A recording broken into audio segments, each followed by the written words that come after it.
Oke, kemarin setelah kita mempelajari terkait analisis fundamental dan analisis teknikal, nah kira-kira Anda sudah mengetahui ya, mau membeli atau misalnya mau berinvestasi saham apa. Tentunya ketika kita telah membeli saham, biasanya pada saat kita mengikuti bagaimana pergerakan saham tersebut, tentunya pasti akan tergelitik ya untuk membeli saham-saham lainnya. Sehingga ketika kita membeli lebih dari satu saham, berarti kita telah membentuk suatu portofolio. Nah, sekarang kita akan belajar bagaimana cara membentuk portofolio yang efisien. Ini kita sedikit overview ya. Di pertemuan sebelum UTS tentunya pada saat risk and return, Anda belajar bagaimana cara membuat ya, atau Anda juga mempelajari ya apa itu yang disebut sebagai diversifikasi, khususnya diversifikasi Markowitz. Diversifikasi tersebut dianggap ya dalam investasi itu berfungsi untuk menurunkan risiko portofolio. Nah, portofolio yang mampu memberikan tingkat risiko yang minimal ataupun tingkat keuntungan yang optimal dikenal dengan nama portofolio yang efisien. Jadi di sini yang disebut dengan portofolio efisien adalah ketika Anda membeli saham, kemudian ternyata sahamnya tersebut memberikan ya beberapa saham yang Anda beli tersebut ternyata bisa menurunkan risiko atau bisa memberikan tingkat keuntungan yang optimal, itu disebut sebagai portofolio efisien. Jadi nggak bisa dua-duanya ya, Anda harus pilih salah satu. Apakah itu minimum risk atau optimum return? Ya, jadi nggak bisa misalnya Anda mau optimum return dengan minimum risk, nggak bisa ya. Tetapi untuk membentuk portofolio efisien, Anda harus mencari nih, saya mau cari risiko yang rendah atau mencari keuntungan yang optimal. Nah, di sini ketika kita bicara mengenai portofolio, tentunya ada 3 konsep dasar ya. Yang pertama ini nanti kita akan belajar apa itu fungsi utilitas dan kurva indifferent. Kemudian apa itu portofolio efisien dan juga apa itu portofolio optimal. Kemudian kita juga akan belajar apa itu aset berisiko dan aset bebas risiko. Nah, kita masuk ya di bahasan yang pertama. Jadi, fungsi utilitas ini dapat diartikan sebagai fungsi matematis yang menunjukkan semua nilai dari berbagai alternatif yang ada. Jadi dalam manajemen portofolio, fungsi utilitas ini menunjukkan kira-kira preferensi investor terhadap pilihan investasi dengan masing-masing risiko dan return yang diharapkan. Jadi misalnya Anda sudah beli saham, tentunya Anda sudah bisa menghitung berapa expected return dan berapa risikonya. Seperti yang Anda kerjakan pada satu TS ya. Jadi misalnya Anda sudah menghitung nih, Anda tahu bagaimana pergerakan saham, Anda sudah bisa menghitung ya. Kira-kira expected return saya berapa sih dari data historis yang Anda punya, serta berapa sih risikonya. Nah, fungsi utilitas tersebut kemudian digambarkan dalam bentuk grafik. Jadi kalau misalnya kita lihat ya, sebagai contoh ya. Jadi di sini ada U3, U2, U1. Nah, kira-kira ini adalah bisa dilihat ya. Ketika Anda menghitung suatu saham yang Anda beli, kemudian Anda hitung expected return-nya berapa, risikonya berapa, Anda bisa membentuk satu titik utilitas. Ya, misalnya satu titik U1. Misalnya seperti tadi ada U1A, U1B. Nah, kemudian titik-titik tersebut ketika digabungkan itu akan membentuk suatu kurva. Jadi ketika Anda menghubungkan antara misalnya titik U1A dengan U1B, itu bisa membentuk suatu kurva yang disebut sebagai kurva indifferent. Tentunya setiap preferensi dari saham tersebut itu setiap orangnya akan berbeda-beda. Ya, mungkin Anda dengan teman Anda nanti fungsi utilitasnya akan berbeda. Misalnya teman Anda memilih saham A, Anda memilih saham B. Nah, ketika dihitung tentunya expected return-nya berbeda, risikonya juga berbeda. Nah, jadi kurva indifferent ini adalah menggambarkan kumpulan portofolio dengan kombinasi return harapan dan risiko masing-masing yang memberikan utilitas yang sama bagi investor. Ya. Jadi kemudian kita lihat bahwa kemiringan atau slope positif dari kurva indifferent ini menggambarkan bahwa investor selalu menginginkan return yang lebih besar sebagai kompensasi atas risiko yang lebih tinggi. Jadi bisa saja misalnya Anda nih gitu ya, memang baru sampai U1. Kenapa? Ya tadi ya, mungkin misalnya modal yang atau misalnya uang yang Anda investasikan terbatas, tetapi misalnya Anda bandingkan dengan teman Anda yang lain ya yang punya uang jajan lebih besar. Mungkin nanti teman Anda yang lain itu kalau dihitung itu utilitasnya itu adalah masuk di U2. Ya, jadi itu tergantung kepada kembali lagi ya preferensi risiko. Ketika Anda membeli satu lot ada di U1, tetapi teman Anda misalnya membeli 10 lot, ya tentunya akan mendapatkan nanti return yang lebih besar dan juga risikonya juga akan lebih besar. Ya. Nah, setelah fungsi utilitas dan kurva indifferent, kita masuk lagi. Ada lagi yang disebut sebagai portofolio efisien dan portofolio optimal. Jadi portofolio efisien itu apa? Tadi sempat dibahas di depan ya. Ini adalah portofolio yang menyediakan return maksimal bagi investor dengan tingkat risiko tertentu. Ya, jadi misalnya Anda punya portofolio, ternyata portofolio tersebut Anda lihat itu memberikan return yang maksimal. Ya, tapi risikonya risiko tertentu ya. Risikonya mungkin risiko sejauh mana Anda bisa menahan risiko tersebut. Kemudian portofolio efisien juga ini adalah portofolio yang menawarkan risiko terendah dengan tingkat return tertentu. Jadi portofolio ketika Anda lihat nih, gabungan antara beberapa saham, mana sih yang risikonya paling rendah? Nah, ketika Anda pilih portofolio tersebut, itulah yang disebut sebagai portofolio efisien.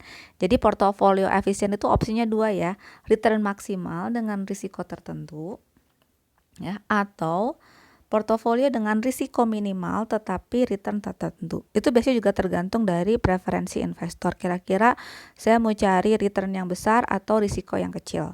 Nah, ada lagi yang disebut sebagai portofolio optimal. Ini adalah portofolio yang dipilih investor dari sekian banyak pilihan yang terdapat pada portofolio yang efisien. Jadi misalnya kita punya portofolio efisien A, B, C, D. Nah, kira-kira Anda mau pilih yang mana gitu ya. Misalnya yang A returnnya maksimal, yang B risikonya minimal. Nah, kira-kira mana ya yang cocok dengan Anda? Misalnya Anda memilih yang B, berarti portofolio tersebutlah yang disebut sebagai portofolio optimal. Nah, kemudian ada lagi di sini definisi terkait aset berisiko dan aset bebas risiko. Jadi, aset berisiko ini adalah aset-aset yang tingkat return actual di masa depannya masih mengandung ketidakpastian. Jadi contohnya seperti saham ya. Kenapa mengandung ketidakpastian? Karena ada naik turunnya pergerakan saham. Dan itu biasanya disebabkan oleh salah satunya kemarin faktor makroekonomi, ataupun misalnya faktor politik, atau misalnya ada lagi faktor industri ya. Nah, kemudian ada lagi yang disebut sebagai aset bebas risiko atau risk free asset. Ini adalah aset yang tingkat returnnya di masa depan sudah bisa dipastikan pada saat ini dan ditunjukkan oleh variance return yang sama dengan 0. Ini biasanya aset-aset yang memiliki return yang tetap ya, yang jelas berapa gitu, dan biasanya risikonya 0. Seperti apa? Gitu ya. Yang termasuk ke dalam aset bebas risiko ini biasanya ada dua paham. Jadi kalau misalnya paham yang memang menganut bahwa aset bebas risiko itu akan sama dengan treasury bills. Nah, treasury bills itu kalau misalnya di buku-buku textbook ya, pasar modal itu sama dengan sertifikat Bank Indonesia atau SBI. Ya. Sedangkan kalau misalnya kita sendiri misalnya mau menganut berdasarkan peraturan menteri gitu ya. Peraturan menteri itu yang menyatakan bahwa yang dinyatakan sebagai aset bebas risiko itu adalah surat utang negara yang masa jatuh temponya di atas 10 tahun. Jadi tergantung misalnya kita mau pakai yang mana ya untuk aset bebas risiko. Tetapi lazimnya di sini banyak menggunakan bahwa aset bebas risiko itu adalah suku bunga Bank Indonesia. Nah, sekarang bagaimana cara kita memilih misalnya memilih portofolio optimal. Jadi kita misalnya sudah punya beberapa portofolio efisien gitu ya. Kita mau pilih yang mana gitu ya. Disinilah nanti kita akan lihat ya bahwa kita punya yang disebut sebagai efficient frontier. Efficient frontier ini merupakan kombinasi aset-aset yang membentuk portofolio efisien ya. di mana di sini merupakan bagian yang mendominasi atau lebih baik dari titik-titik lainnya karena mampu menawarkan tingkat return yang lebih tinggi dengan risiko yang sama. Biasanya efisien frontier ini didapatkan ya setelah kita melihat bahwa ada beberapa portofolio efisien yang ternyata risikonya sama tetapi returnnya berbeda. Ya, tentunya ketika kita misalnya punya portofolio efisien ya yang memiliki risiko yang sama tetapi return yang berbeda, tentunya kita akan memilih yang returnnya lebih besar. Nah, pemilihan portofolio yang optimal berdasarkan preferensi investor terhadap return dan risiko tersebut ditunjukkan melalui kurva indifferent yang bersinggungan dengan garis portofolio yang efisien. Nah, bisa kita lihat contohnya ya, bagaimana cara memilih portofolio optimal. Misalnya, kita punya portofolio A, B, D, E, G, H gitu ya. Nah, kita lihat nih misalnya ya ada portofolio A dan portofolio B. Ini kalau kita lihat portofolio A dan B ini memiliki risiko yang sama. Kalau kita lihat ya, kita tarik garis ke bawah, risikonya hampir sama ya antara B dan A, tetapi returnnya berbeda. Kita tarik misalnya garis ke kiri ya, menuju ke garis horizontal, kita lihat bahwa return B itu lebih besar dibandingkan return A. Jadi pasti otomatis kita akan memilih yang B. Sama halnya misalnya kita lihat ya, kita lihat di sini D dengan H. Ya, D dengan H kalau kita tarik garis ke bawah ya, kita tarik garis ke bawah itu kita lihat ya risikonya tersebut besarnya hampir sama. Tetapi kalau kita lihat returnnya tentunya D lebih besar daripada H. Sehingga biasanya kita bisa menyambungkan ya dari titik misalnya di sini ada portofolio B, D dan E. Ya, itu kita bisa tarik garis ya, kurva ya melengkung seperti itu. Itulah yang disebut sebagai efisien frontier. Nah, efisien frontier inilah biasanya merupakan titik-titik di mana biasanya portofolio optimal akan diambil. Seperti itu. Nah, kemudian bagaimana cara kita memilih kelas aset optimal? Jadi pada dasarnya manajemen portofolio ini terdiri dari 3 aktivitas utama. Yang pertama kita membuat keputusan alokasi aset. Ya, uangnya mau disimpan di aset yang mana ya? Mau di misalnya fix aset kah, atau mau di saham kah, atau mau di emas kah, atau masukkan deposito. Nah, kemudian setelah itu kita tentukan kira-kira porsi dana yang akan diinvestasikan. Kita tentukan berapa bobotnya. Anda sudah belajar ya kemarin. Ya, misalnya kalau kita punya 100 juta, misalnya 20 juta, misalnya kita simpan di deposito, 40 juta kita simpan misalnya di fixed asset gitu ya. Kemudian 20 jutanya lagi kita simpan di saham, 20 juta sisanya misalnya kita belikan obligasi gitu. Misalnya seperti itu. Berarti kita sudah menentukan, oh berarti 20% di emas, 40% di fixed asset, 20% di saham, dan 20% di obligasi. Nah, itu cara kita menentukan porsi dana. Nah, setelah itu kita memilih aset-aset dari kelas aset yang telah dipilih. Ya, jadi kalau misalnya kita mau beli emas yang seperti apa? Emas pun ada 2 ya, misalnya kalau mau beli logam mulia ada emas Antam atau emas UBS. Kalau kita mau fix aset, mau gedung atau mau tanah gitu ya. Kita mau beli sahamnya yang mana, obligasinya yang mana. Nah, seperti itu. Nah, misalnya kita punya ya, salah satunya di sini kita kan harus menentukan tadi ya berapa sih porsi dana. Nah, bagaimana cara kita menentukan porsi dana supaya memang kita bisa membentuk suatu portofolio yang efisien. Nah, misalnya kita punya dana, kemudian dana tersebut kita belikan di sini misalnya ada saham ya. Ketika kita bicara mengenai sekuritas berisiko ya atau aset finansial berisiko, itu adalah salah satunya adalah saham. Tanpa short sales sudah kita bahas ya bahwa short sales itu adalah suatu mekanisme di mana kita jual dulu baru beli. Artinya di sini kita ikuti mekanisme seperti biasa ya, beli dulu baru jual. Nah, misalnya kita mau beli nih 2 saham tanpa short sales. Nah, untuk kondisi short sales tidak diperkenankan atau kita biasanya tidak menggunakan short sales, maka di sini pasti bobot saham A ditambah bobot saham B sama dengan 1. Atau misalnya kita punya uang tadi 20 juta ya. Kalau misalnya kita mau beli dari 20 juta itu beli saham A misalnya 10 juta, beli saham B 10 juta, artinya misalnya bobot dananya 50%, 50%, 50% tambah 50% akan sama dengan 100% alias 1 gitu ya. Itu pasti ya. Dimana bobot A pasti lebih besar daripada 0. Bobot B pasti lebih besar juga sama dengan 0 ya. 50% kan 0,5 di atas 0 ya. Nah, kemudian dari persamaan di atas gitu ya, maka tingkat keuntungan yang diharapkannya ini agak sedikit mengulang ya di pertemuan risk and return, maka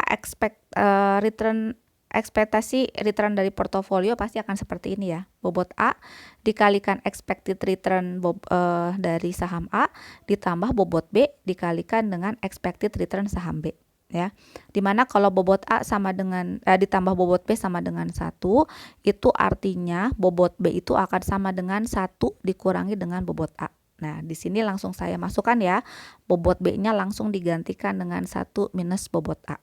Ya, kita mau menentukan nih, kira-kira kalau kita mau membentuk portofolio efisien berapa sih besarnya dana yang akan kita simpan. Nah, bagaimana cara menghitung risiko portofolio? Anda sudah belajar ya? Kemana risiko portofolio yang panjang itu ya, kita harus ada bobot, harus ada standar deviasi, dan juga harus ada koefisien korelasi. Nah, tentunya di sini nanti rumusnya risiko dari portofolio akan sama dengan akar dari bobot A dikuadratkan dikalikan varians A ditambah bobot B. Ini langsung saya ganti bobot B-nya menjadi 1 dikurangi bobot A ya. Dikuadratkan dikalikan dengan varians B ditambah dengan 2 dikalikan bobot A dikalikan bobot B. Ini bobot B nya juga sudah saya ganti dengan 1 kurang bobot A dikalikan koefisien korelasi antara A dan B, kemudian dikalikan dengan risiko A dikali risiko B ya. Nah, sekarang kita masuk ke contoh soal supaya Anda nggak bingung gitu ya. Nah, kita lihat di sini, misalnya kita lagi galau ya, mau beli saham A dan saham B. Kita punya uang misalnya 20 juta tadi ya. Nah, kita lihat saham A, kita hitung expected return-nya 25%, risikonya 10%. Bobot B gitu ya. Kemudian expected return-nya 20%, tapi standar deviasinya atau risikonya 8%. Ya, sehingga ketika kita sudah mengetahui berapa expected return dan berapa standar deviasinya, kita bisa masukkan ke dalam rumus tadi ya. Jadi expected return ini akan sama dengan bobot A dikalikan expected return A ditambah 1 dikurangi bobot A ya, dikalikan dengan expected return saham B. Ya, kita masukkan expected return A-nya adalah 0,25, expected return B-nya adalah 0,2. Nah, sehingga kita bisa buat ya, ini akan sama dengan 0,25 dikalikan bobot A ditambah 0,2 dikurangi 0,2 dikalikan bobot A. Dimana di sini nanti 0,2 yang tanpa bobotnya berarti kan masuk ya, ditambahkan dengan tadi 0,25 dikalikan bobot A dikurangi dengan 0,2 dikalikan bobot A, ini akan sama dengan 0,05 dikalikan bobot A. Ini akan menjadi persamaan yang pertama. Nah, di sini ada kondisi bahwa kombinasi dua sekuritas tersebut berkorelasi positif. Artinya apa? Kita bisa lihat ya di yang sebelumnya, berarti kalau berkorelasi positif kita bisa masukkan di sini bahwa koefisien korelasi A dan B akan sama dengan 1. Sehingga nanti risiko portofolionya nanti rumusnya akan seperti ini. Ya. Bobot A dikalikan varians A ditambah bobot B kuadrat dikalikan varians B ditambah 2 kali bobot A kali bobot B dikalikan risiko A kali risiko B. Mungkin Anda bingung ya, Bu, nanti akarnya gimana caranya? Ya, ingat rumus Anda ketika SMA, Anda ingat nggak? A ditambah B kuadrat ini akan sama dengan A kuadrat ditambah B kuadrat ya, ditambah dengan 2 dikalikan A kali B. Kan sama aja ya, kalau kita masukkan, kita misalnya kita buat bahwa A itu adalah bobot A dikalikan risiko A, ya. Kita masukkan B itu akan sama dengan bobot B dikalikan risiko B, ya. Sehingga kalau misalnya A kuadrat ini akan sama dengan bobot A kuadrat dikalikan risiko A kuadrat atau standar deviasi kuadrat. Kalau kita misalnya memasukkan B kuadrat, ini akan sama dengan bobot B kuadrat dikalikan dengan risiko B kuadrat. Berarti 2AB ini akan sama dengan 2 kali bobot A kali bobot B kali risiko A kali risiko B. Ya, jadi seperti itu. Nah, sehingga kalau kita akarkan, maka risiko portofolio itu akan sama dengan bobot A dikalikan dengan risiko A ditambah bobot B dikalikan risiko B. Nah, sehingga nanti rumusnya akan seperti ini. Di mana nanti bobot B-nya itu akan saya ganti dengan 1 dikurangi bobot A. Ya. Kemudian risikonya ini akan saya ganti dengan standar deviasi yang sudah diketahui dalam soal. Sehingga kita bisa punya persamaan yang kedua untuk risiko portofolio itu adalah 0,08, ya, berarti kan itu hasilnya dari bobot A dikalikan 0,1 ya, ditambah 0,08 dikurangi 0,08 bobot A. Ya, sehingga risiko portofolio ini akan sama dengan 0,08 ditambah dengan 0,02 kali bobot A. Kita punya dua persamaan. Nah, setelah itu kita lakukan simulasi. Nah, simulasi ya, kita lakukan simulasi bagaimana kalau misalnya kita masukkan bobot A-nya 0% sampai 100%. Artinya apa? Ingat ya, tadi bobot A ditambah bobot B ini akan sama dengan 1. Jadi kalau bobot A-nya 0%, berarti bobot B-nya adalah 100%. Jadi kalau bobot A-nya 0%, artinya semua saham dibelikan saham B. Nah, kalau bobot A-nya 100% berarti semua saham semua uang yang kita punya dibelikan saham A, gitu ya. Kalau misalnya bobot A-nya 20%, itu artinya semua uang yang kita punya 20% dibelikan saham A, 80%-nya dibelikan saham B. Nah, kita simulasikan ya, kalau misalnya kita mensimulasikan ya, kira-kira kalau kita mau beli saham A berapa persen, saham B berapa persen, berapa sih expected return-nya, berapa sih risikonya, seperti itu. Caranya seperti apa? Tinggal kita masukkan ke dalam rumus ini. Ya, jadi kalau misalnya bobot tadi ya, misalnya kita masukkan terlebih dahulu yang pertama, bobot A 0%. Kita masukkan expected return-nya berarti kita punya 0,2 ditambah 0,05 dikalikan 0%. Ya. Maka expected return-nya akan sama dengan 0,2. Kemudian risiko portofolionya kita masukkan 0,08 ditambah 0,02 dikalikan 0%. Ya, sehingga kita punya di sini risikonya sebesar 0,08. Ya. Kita coba lagi, misalnya bobot A-nya 20%. Berarti kalau 20% kita lihat ya, berarti 0,2 ditambah 0,05 dikalikan 20%. Nah, kita dapatkan di sini besarannya sebesar 0,21. Risikonya kita lihat ya. Risikonya berarti 0,08 ditambah 0,02 dikalikan 20%. Kita dapatkan risikonya sebesar 0,084. Ya, jadi nanti Anda bisa simulasikan ya. Tentunya semakin kecil range-nya, maka semakin efektif ya, semakin efektif hasilnya, gitu ya. Jadi kalau kita lihat, kita simulasikan ya, kita masukkan kalau bobot A-nya 40%, berapa expected return dan risikonya 60%, 80%, 100%, berapa expected return dan risikonya. Nah, kita dapatkan nih hasilnya, langsung kita hitung, gitu ya. Nanti Anda pun misalnya boleh mencoba ya, boleh mencoba misalnya dengan range 10% atau range 5% atau range 1% ya, untuk misalnya menghitung kira-kira mana sih yang paling akurat, gitu ya, itu juga boleh. Nah, kita lihat ya, ternyata bobot A, ya misalnya bobot A-nya semakin besar, maka expected return-nya pun semakin besar. Risiko portofolio ya mengikuti ya, bobot A-nya semakin besar, maka risikonya pun semakin besar.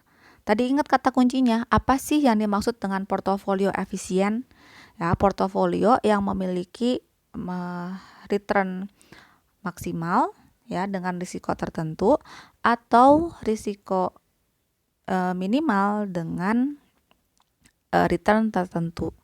Nah, kalau kita lihat ya, kalau misalnya kombinasi dua sekuritas berkorelasi positif sempurna, kita lihat ya, mana sih yang akan Anda pilih? Tentunya kalau misalnya Anda mau pilih yang returnnya maksimal, ya Anda pilih di mana bobot A-nya 100%, iya nggak? Karena returnnya paling besar, yaitu 0,25. Tetapi kalau misalnya Anda mau cari return yang minimal, Anda akan pilih di mana bobot A-nya 0%, ya. 0,08 kan paling kecil risikonya, yaitu kita beli saham B semuanya. Artinya apa? Kalau ada kombinasi dua sekuritas berkorelasi positif sempurna, ini tidak akan membentuk portofolio efisien, ya. Kenapa? Ya tadi ya, kalau mau return maksimal kita beli saham A aja. Kalau mau risiko yang minimal ya kita beli saham B aja, nggak usah beli saham A. Seperti itu ya. Ini sesuai dengan apa yang kita telah pelajari di risiko dan return ya, di risk and return, yang menyatakan bahwa kombinasi dua saham atau dua aset berkorelasi positif tidak akan memiliki manfaat untuk pengurangan risiko. Nah, yang ada seperti ini ya. Ya, tidak memiliki manfaat untuk pengurangan risiko, artinya kita mau pilih ya salah satu aja, saham A atau saham B. Kalau mau return yang besar kita beli saham A, tapi kalau mau return yang kecil, mau risiko yang kecil kita pilih saham B. Ya, sehingga tadi nggak efektif ya kita beli dua-duanya. Nah, sekarang bagaimana kalau misalnya kondisinya berkorelasi negatif sempurna? Kalau untuk expected return nggak ada perbedaan ya, karena rumusnya sama-sama aja. Karena korelasi positif atau negatif tersebut itu hanya mengakibatkan perbedaan pada perhitungan risiko. Ya, jadi bedanya apa? Kalau tadi ya berkorelasi positif sempurna, koefisien korelasinya +1. Yang ini ya. Tapi kalau misalnya berkorelasi negatif sempurna, berarti koefisien korelasinya -1. Ya, kalau tadi misalnya berkorelasi positif sempurna, itu kita punya rumus A plus B dikuadratkan ya. Kalau misalnya berkorelasi negatif sempurna, berarti nanti ini akan sama dengan A minus B dikuadratkan. Karena pasti nanti rumusnya akan sama ya, A kuadrat tambah B kuadrat dikurangi 2AB.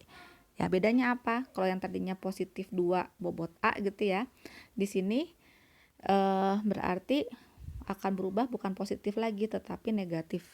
Ya, jadi nanti rumus risiko portofolionya adalah bobot A kuadrat dikalikan risiko A kuadrat ditambah bobot B kuadrat dikalikan risiko B kuadrat dikurangi 2 kali bobot A kali bobot B kali risiko A dikalikan risiko B.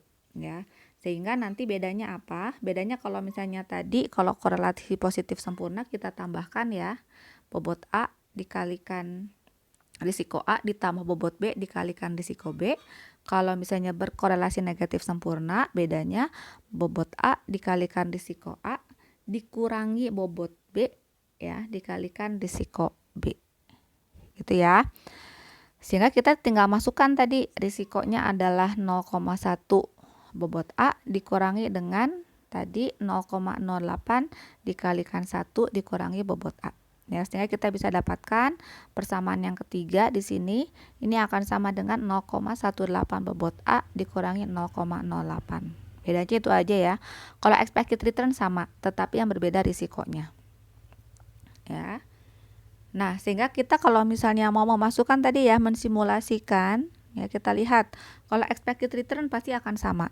Tetapi pada saat kita menghitung risiko gitu ya, kita coba masukkan. Misalnya kalau tadi 0% dan 100% pasti sama ya.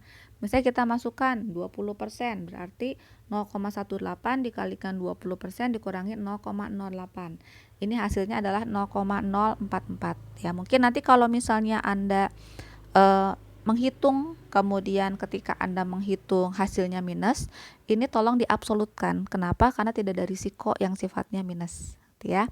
Diabsolutkan saja ya, karena semua risiko itu sifatnya adalah absolut ya, tidak ada yang minus. Nah, sehingga kita bisa lihat nih ketika kita menghitung expected return dan risiko portofolio dari dua saham yang berkorelasi negatif sempurna.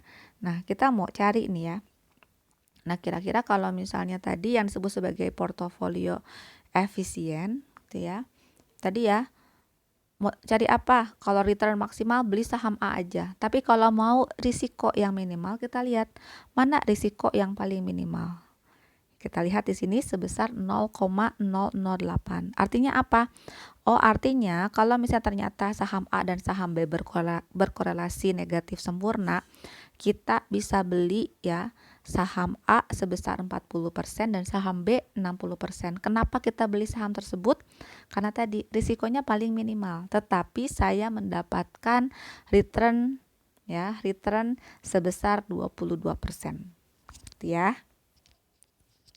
Nah, sehingga kalau kita buat grafiknya bisa kelihatan ya, kelihatan bahwa pada saat kita memiliki saham A sebesar 40% dan saham B 60%, kita lihat risikonya hampir mendekati 0 ya, yaitu 0,008. Sedangkan di sini kita masih punya expected return-nya sebesar 0,22. Tentunya kita pasti akan beli saham tersebut dengan komposisi 40%. Ya, jadi kalau misalnya kita punya uangnya 20 juta, ya 40% dari 20 juta, ya berarti kita belikan saham A sebesar 8 juta, kita belikan saham B 60% dari 20 juta, yaitu 12 juta. Untuk apa? Untuk mendapatkan return sebesar 22%. Ya. 22% dari 20 juta itu mungkin sekitar 4,4 ya. 4,4 juta ya. Itu ya. Nah, sehingga kita bisa lihat ya bahwa bisa kelihatan kalau misalnya berkorelasi negatif sempurna, tentunya kita akan mencari ya bagaimana kombinasi aset tersebut ya untuk menghasilkan portofolio yang efisien. Oke.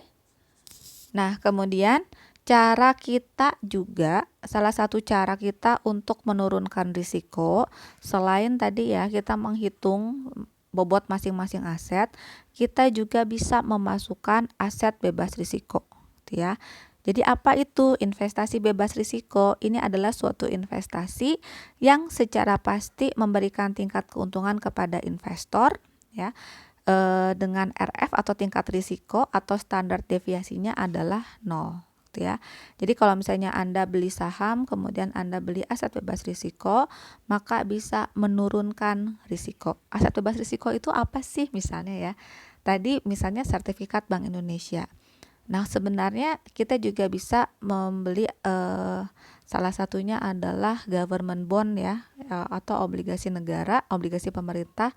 Itu juga merupakan salah satu aset bebas risiko.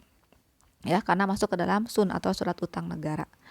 Ya, kenapa? Karena kita optimis bahwa negara kita nggak akan bangkrut ya. Jadi pasti akan dibayarkan bunga setiap bulannya.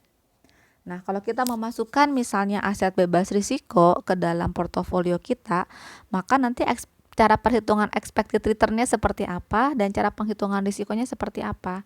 Ya tadi ya, berarti Anda tinggal masukkan aja. Kalau kita punya aset berisiko ya, kita punya saham dan kita punya aset bebas risiko, tinggal kita masukkan berapa sih bobot untuk aset bebas risiko dikalikan dengan return dari aset bebas risiko ditambah dengan 1 dikurangi aset bebas risiko dikalikan expected return dari portofolio atau dari saham Anda.